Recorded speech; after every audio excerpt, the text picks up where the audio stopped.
3 dot ப்ளவுஸில் 3 dots என்னென்ன அளவில் பிடிக்கணும், எப்படி பிடிக்கணும் அப்படிங்கிறதுல தான் பிகினர்ஸுக்கு நிறைய டவுட்ஸ் இருக்குது. அதுக்கான வீடியோ தான் இது. First of all as usual lining attach பண்ணுங்கள், லைனிங் ப்ளவுஸ் அப்படின்னா. அதுக்கப்புறம் ஃபஸ்ட்டு நீங்கள் பிரெஸ்ட் டாட் பிடிங்க. நம்ம மெஷர்மெண்ட் பார்த்து ஆல்ரெடி மார்க் பண்ணி வச்சுருப்போம், அதோடைய வித் எவ்வளவு லென்த் எவ்வளவுன்னெல்லாம். அதை வச்சு கரெக்டாக மார்க் பண்ணிவிட்டு அது மேலேயே ஸ்டிச் பண்ணுங்கள். அதுக்கப்புறம் ஹூக் டாட் பார்த்தீங்கன்னா 1/4 இன்ச்சில் ஸ்டார்ட் பண்ணி ஷார்ப்பாக முடிக்கிற மாதிரி இருக்கும். நீங்கள் 1/2 இன்ச்சு அந்த மாதிரி பிடிச்சிடாதீங்க, அது கொஞ்சம் அந்த இடத்துல கிளம்ஸியாக தெரிய ஆரம்பிச்சிடும்.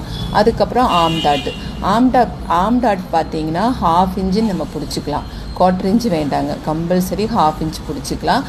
சம்டைம்ஸ் ஒவ்வொருத்தங்களுக்கு ரொம்ப செஸ்ட்டு கம்மியாக இருக்கிறவங்களுக்கெல்லாம் 3/4 இன்ச்சே பிடிச்சிக்குவோம். அப்போ தான் அந்த இடம் சுருக்கம் இல்லாமல் பிடிப்பாக இருக்கும் பார்க்குறதுக்கு. அதுக்கப்புறம் டபுள் ஸ்டிச் போட்டுட்டா இந்த மாதிரி 3 டாட்டு ஷார்ப்பாக நீட்டாக வரும். ட்ரை பண்ணி பாருங்கள்.